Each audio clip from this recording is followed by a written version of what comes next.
رب اشرح لي صدری ویسر لی امری واحلل عقدۃ من لسانی یفقہوا قولی۔ اعوذ باللہ من الشیطان الرجیم، بسم اللہ الرحمن الرحیم۔ تمام تعریفیں اللہ کے لیے ہیں جو تمام عالموں کا رب ہے۔ اسٹیج پہ بیٹھے ہوئے سارے معزز حضرات، ہیڈ ماسٹر صاحبہ، اساتذہ اکرام اور طلباء، میں سبھی کو اسلامک طریقے سے استقبال کرتا ہوں۔ السلام علیکم ورحمۃ اللہ وبرکاتہ۔ آج کا دن ایک خوشی کا دن ہے، اور ہمارے ہندوستان میں 2 دن ایسے ہیں جہاں پر جھنڈا لہرایا جاتا ہے، مٹھائیں بانٹی جاتی ہیں اور خوشی منائی جاتی ہے۔ پہلا جو آزادی کا دن جو 15 اگست 1947 کو ہوا تھا، اور اس کے بعد آج کا دن 26 جنوری 1950۔ بہت سے لوگ، یہاں تک کہ بڑے لوگ، اس دونوں ڈیٹ میں بہت کنفیوز ہوتے ہیں کہ دونوں کے ڈیٹ کے اندر کیا ہوا تھا۔ بچے تو یہ ہیں کہ دونوں وقت میں فلیگ چڑھائی جاتی ہیں اور دونوں وقت میں مٹھائی بانٹی جاتی ہیں، مگر آج میں اس اسٹیج کے ذریعے سے میں یہ کنفیوژن دور کرنا چاہتا ہوں، اور میں چاہتا ہوں کہ ایک تھوڑا سا علم دے کے جاؤں تاکہ ان دونوں ڈیٹ کے درمیان آپ لوگوں کو فرق معلوم ہو جائے۔ پہلا جو 1947 میں جو ہوا تھا، جس کو ہم آزادی کہتے ہیں، اس کا جشن مناتے ہیں، اس کی خوشی مناتے ہیں۔ یہ آزادی کس سے آزادی، کس کے لیے آزادی، کس سے آزادی ملی، کیوں خوشی مناتے ہیں، اس کے پیچھے ایک داستان ہے، اس کے پیچھے ایک ہسٹری ہے۔ یہ ہسٹری پہ بھی آپ کو میں بتانا چاہتا ہوں۔ ہندوستان کے اندر، اور کہا جائے کہ پوری دنیا کے اندر بادشاہت تھی، چاہے وہ مصر ہو، چاہے وہ ایران ہو، چاہے وہ سعودی ہو، چاہے وہ ہندوستان ہو، ہمارے ملک میں بادشاہت چل رہی تھی۔ بادشاہ کا دور جب ختم ہو رہا تھا،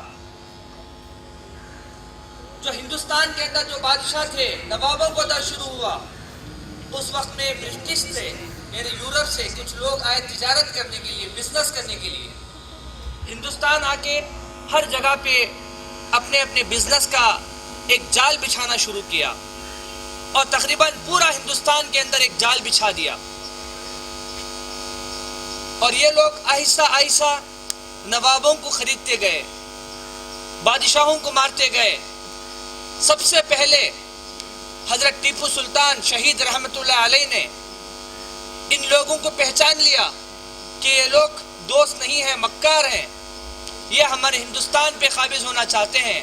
تو سب سے پہلے جو آواز بلند کی تھی، حضرت ٹیپو سلطان شہید رحمت اللہ علیہ نے کی تھی۔ لوگوں نے اس کے بعد ان کے خود کے لوگوں نے ان کو مار دیا، دھوکہ دے کے ختم کر دیا۔ اس کے بعد ایک دور چلا، لوگوں کو بات سمجھ میں آئی، کئی بہترین اور بڑے لوگ ہمارے جو ہے اس جنگ آزادی کے اندر شہید ہوئے۔ چاہے وہ مہاتما گاندھی کا نام لے لو، چاہے وہ ابوالکلام کا نام لے لو، کئی لوگ ایسے ہیں جنہوں نے بات سمجھی اور بتایا کہ یہ ہندوستان ہمارا ہے اور ہم غلام بن کے نہیں رہیں گے۔ یہ جو برٹش گورنمنٹ تھی، یہ اپنے آپ کو کہنے لگے کہ ہمارے انڈر میں آپ ہو اور ابھی آپ غلاموں کی طرح زندگی گزارو گے۔ اس کے بعد کیا ہوا؟ لوگوں پہ ظلم ہونا شروع ہوا، ہندوستان کے لوگوں پہ ظلم کیا، لوگوں نے ظلم کیا۔ ان کے پاس ٹیکنالوجی تھی، ان کے پاس گن تھے، ان کے پاس بم تھے، بٹ ہمارے پاس کچھ نہیں تھا اس وقت میں۔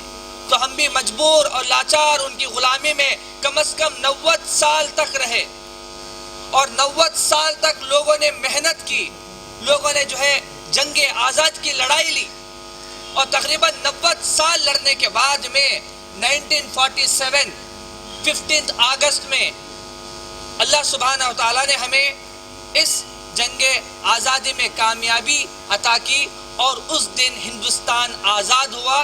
किससे आज़ाद हुआ? गुलामी से आज़ाद हुआ। गुलामी से आज़ाद हुआ। उसके बाद हिंदुस्तान तो आज़ाद हो गया, अब तुम्हारे अंडर में हिंदुस्तान है, बताओ कि इस हिंदुस्तान को कैसे चलाएं। कोई भी एक चीज़ को चलाने के लिए कानून की ज़रूरत पड़ती है, एक रूल्स और रेगुलेशन की ज़रूरत पड़ती है, एक लॉ की ज़रूरत पड़ती है। इस स्कूल को चलाने के लिए एक रूल्स और रेगुलेशंस है, कितने बजे आना है, कितने बजे जाना है, कितने बजे आपको जो है यहाँ पर रहना है, कब जो है आपको खाना है, और जो है कब आपके एग्जाम्स हैं, कितना आप लोगे तो आप पास हो, सब एक रूल्स रेगुलेशंस हैं। मस्जिद के अंदर भी एक रूल्स रेगुलेशंस है, नमाज के औकात हैं, कब अजान दी जाएगी, कब जो है वहाँ से नमाज पढ़ी जाएगी, हर चीज़ का एक रूल्स रेगुलेशंस है। मैं डॉक्टर हूँ, मेरे हॉस्पिटल का एक रूल्स रेगुलेशंस है। यहाँ तक कि अगर आप कार या बाइक भी चलाते हो उसका भी रूल्स और रेगुलेशंस है, एक कानून है। इस कानून को इंग्लिश में कहते हैं कॉन्स्टिट्यूशन।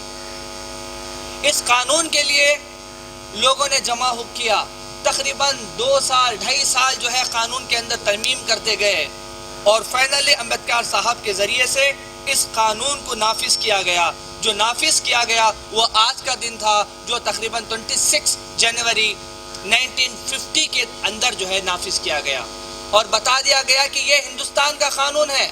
अब तुम चोरी करोगे तो ये सज़ा पाओगे, अब तुम डाका मारोगे तो ये सज़ा पाओगे, अब तुम रिश्वत लोगे तो ये सज़ा पाओगे, अगर तुम ये करोगे तो ये होगा। इसकी जेल की जो सज़ाएं दी जाती हैं ये कॉन्स्टिट्यूशन की बुक के लिहाज से दी जाती है। ये कानून है कि कैसा हमें चलना है और कैसा हमें चलाना है। तकरीबन आज 69 ईयर्स गुजर गए आज हिंदुस्तान आज़ाद होके। 69 ईयर्स, 60 पर 9 साल गुजर गए। आज 60 पर 9 साल है जहाँ पर हम जमा हुए हैं खुशी के लिए कि आज हमारा हिंदुस्तान आज़ाद होने के बाद तकरीबन जो कानून पे हम फॉलो कर रहे हैं और फॉलो करते हुए 69 ईयर्स 60 पर 9 साल गुजर गए। क्या वाकई ये सच है? क्या वाकई हम आज़ाद हो गए? क्या वाकई हमें इसको खुशी मनाना चाहिए? क्या आज आम आदमी जो है क्या वो खुश है? क्या आज जो आम आदमी है क्या वो अपने कॉन्स्टिट्यूशन को फॉलो कर सकता है? कितना है कितना नहीं ये हम सब जानते हैं। आज हिंदुस्तान के अंदर आप कॉलेज के लिए चले जाए, वहां पर लाखों रुपए डोनेशन देना पड़ता है वरना पढ़ नहीं सकते। स्कूलों के अंदर 2 लाख रुपए से कम कोई एडमिशन की डोनेशन नहीं चलती। क्या ये हमारे हिंदुस्तान के कानून में लिखा हुआ है कि तुम LKG के बच्चे को तकरीबन 2 लाख रुपए लेके जो है बच्चों को एडमिशन दो? आज गवर्नमेंट जॉब के लिए हजारों रुपए लाखों रुपए खिलाना पड़ता है। क्या हमारे कॉन्स्टिट्यूशन के अंदर लिखा हुआ है, कानून के अंदर लिखा हुआ है कि तुम रिश्वत दो? आज लोगों पे जुल्म किया जा रहा है। क्या हमारे कानून के अंदर लिखा हुआ है कि जुल्म करो? आज हम रिलीजन के बेस पे, मजहब के बेस पे, हिंदू मुसलमान सिख ईसाई के बेस पे, गोरा और काला अमीर और गरीब के बेस पे लड़ाई और झगड़ा कर रहे हैं। क्या हमारे कानून के अंदर ये लिखा हुआ है कि तुम इस तरह से करो? अगर नहीं लिखा हुआ है तो हम कौन से रूल्स को फॉलो कर रहे हैं, कौन से कानून को हम फॉलो कर रहे हैं? अगर हम हिंदुस्तानी हैं तो हमारे कानून को फॉलो करना चाहिए। अगर हम कानून को फॉलो नहीं करते तो कहीं ना कहीं हमारे हिंदुस्तान के अंदर हम जो है झूठी बात कहते हैं कि हम अपने हिंदुस्तान को मोहब्बत करते हैं। ये बात मैं इस वजह से यहाँ पर कहना चाहता हूँ कि जो छोटे छोटे बच्चे हैं, लोग समझते हैं कि बच्चे बहुत छोटे हैं, ये लोग क्या करेंगे, इनको बात क्या समझ में आएगी। जो लोग आज रिश्वत लेते हैं, जो लोग आज देश के नाम पे लोगों को धोखा दे रहे हैं, जुल्म कर रहे हैं, वो भी एक जमाने में बच्चे ही थे, मगर उस जमाने में उन लोगों को सही तरबियत नहीं दी गई थी। आज उनको समझाना मुश्किल है। आज उनको तरबियत नहीं कर सकते क्योंकि बचपन में उनको तरबियत नहीं दी गई। आप बच्चे हैं मगर बच्चे ही नहीं रहेंगे, बल्कि आपको बढ़ना है, ये हिंदुस्तान के कानून को पढ़ना है। आज आप छोटे बच्चे नहीं हैं, आपको बात समझ में आ रही है।